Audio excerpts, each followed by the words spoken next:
सोचिए पॉजिटिव। और साथ ही मैं अपने जीवन में मतलब पिछले कुछ सालों से जिन मूल नियमों का पालन करता हूं वो सिर्फ 3 है। मतलब मुझको लगता है कि एक इंसान होना सबसे बेहतर है। और मैंने एक किताब पढ़ी थी, उस किताब से सीखा, ऐसा नहीं है कि मेरे अंदर से एकदम उत्पन्न हुए शब्द। तो मैंने पुस्तक पढ़ी थिंक लाइक अ मॉन्क, उसमें मैंने बहुत बार छात्रों को बताया। तो ये सकारात्मक पॉजिटिव होना बड़ी चीज है। और 3 चीजें मैं आपको भी बताना चाहता हूं। 3 चीजें फॉलो करो साथी। किसी से आप तुलना ना करें, किसी की भी। अगर आप चाह रहे हो ना कि आपको खुश रहना है, आप चाहते हो कि सेलेक्ट भी नहीं हुए तब भी आपकी चीजें ठीक रहेंगी, आप कभी जीवन में ना किसी की तुलना मत करना। ना पर कोई कंपैरिजन करना ही नहीं है, ना पड़ोसी का, ना देश का, ना दुनिया का, कुछ नहीं। इस झंझट से दूर रहना है आपको। बात समझ में आई? एक रिस्पॉन्स करना। एक साथी, किसी से कोई शिकायत आपको नहीं होनी चाहिए। कोई शिकायत आप किसी से ना करें, नो कंप्लेंट। आपको किसी से कोई भी शिकायत नहीं होनी चाहिए, ठीक है। उसके कार्य गलत है, जैसे बहुत सारे लोग आजकल क्या है कि कुछ गलत आया तो उस पर अपनी टिप्पणी देते हैं, कमेंट देते हैं, ये सही है, ये गलत है। आपके कहने से दुनिया ठीक नहीं होती। अगर कहने मात्र से दुनिया ठीक हो जाती तो जो गलत कर्म करते हैं उनको पता होता है कि मैं गलत काम कर रहा हूं। उसको पता होता है, किसी आप कुछ गलत कार्य करेंगे तो आपको पता होगा ना। तो अगर इंसान इतना सोचने वाला होता तो गलत काम नहीं करता। और फिर भी यदि गलत कार्य कर रहे हैं और आपको लगता है कि आपकी टिप्पणियों से कोई सुधार हो जाएगा, आपको लगता है कि कोई भी गलत प्रवृत्ति इस वजह से रुक जाएगी कि आप उस पर कोई टिप्पणी कर देंगे, कितनी ही नकारात्मक टिप्पणी आप कर लें कोई अर्थ नहीं। सिर्फ और सिर्फ क्या होगा, आपका एनर्जी वेस्टेज होता है। तो कभी किसी से कोई कंपैरिजन मत करना, कभी किसी से कोई शिकायत ना करना।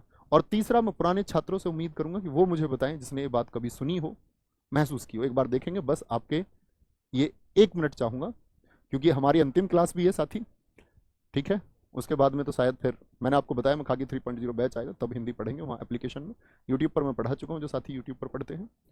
और जब आपका एग्जाम आएगा तो जैसा आप आदेश करेंगे वैसा मौजूद रहेंगे ही। कोई भी नहीं है एक साथ, धीरे धीरे बताएं, धीरे कमेंट चलाओ, देखेंगे। एक ने कहा है अपने काम से काम रखना, ये कोई साथी विद्या ना हुई। आपको दूसरे के काम भी आना होगा।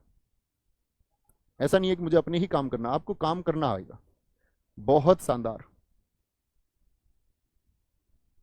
बहुत गजब।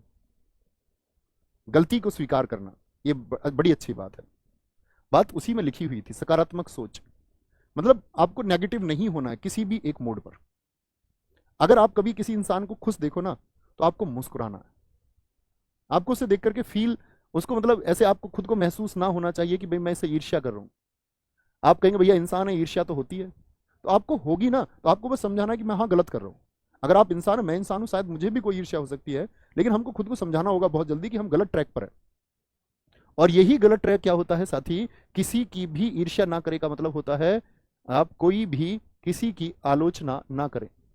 और उसी में आता है आपका ईर्ष्या, जेलसी। करके देखना, 3 चीजें अप्लाई करें और 3 चीजों को कागज पर नोट करते रहना।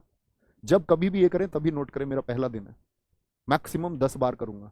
दूसरी बार जब खुद को पाए कि मैं किसी की आलोचना कर रहा हूँ, 4 लोगों में बैठ के मैं किसी की कमियां गिनवा रहा हूँ, 2 लोगों का मैं कम नोट डाउन, मैं दूसरी बार ये गलती कर चुका हूँ, आप देखेंगे कि शायद 10 होने से पहले आपके व्यवहार में हो जाएगा और आप किसी की कमियां नहीं खोज रहे होंगे। तब आप एक सही मुद्दे पर बात कर रहे होंगे, सही विश्लेषण कर रहे होंगे। आप किसी को नीचा दिखाने के बारे में नहीं सोच रहे होंगे। कौन कौन ये करने वाला है, एक बार थम्स अप करें। क्योंकि दोस्त, मैं किसी से कभी भी मिलता हूं ना, तो मुझसे बहुत सारे स्टूडेंट्स ने कहा, सेलेक्टेड स्टूडेंट्स ने भी कहा, बहुत सारे सफल हजारों छात्रों ने भी यही बात कही। और उसी को मैं मूल सिद्धांत भी समझता हूं। उन्होंने कहा कि जी हम सिलेबस सीख जाते हैं, लेकिन हम एक कक्षा में, आपकी कक्षा में वे ऑफ लाइफ सीखते हैं। और मेरे साथ ही ये एक अध्यापक का धर्म भी है और एक छात्र का धर्म भी है कि वो अपने गुरु के सही मार्ग को, और गुरु भी अपने शिष्य से यदि सही मार्ग प्राप्त होता हो, सही अगर कोई साथी निर्देश प्राप्त होता हो, तो उसका हम लोगों को पालन करना है, एक सामंजस्य बनाना है। क्योंकि शिक्षा का अर्थ जब भी है जब हम एक बेहतरीन इंसान, अगर हम एक बेहतरीन इंसान नहीं हो सकते तो शिक्षा का, उन मूल्यों का, आपकी गवर्नमेंट जॉब का कोई अर्थ नहीं रह जाएगा। अखियां हरि दर्शन की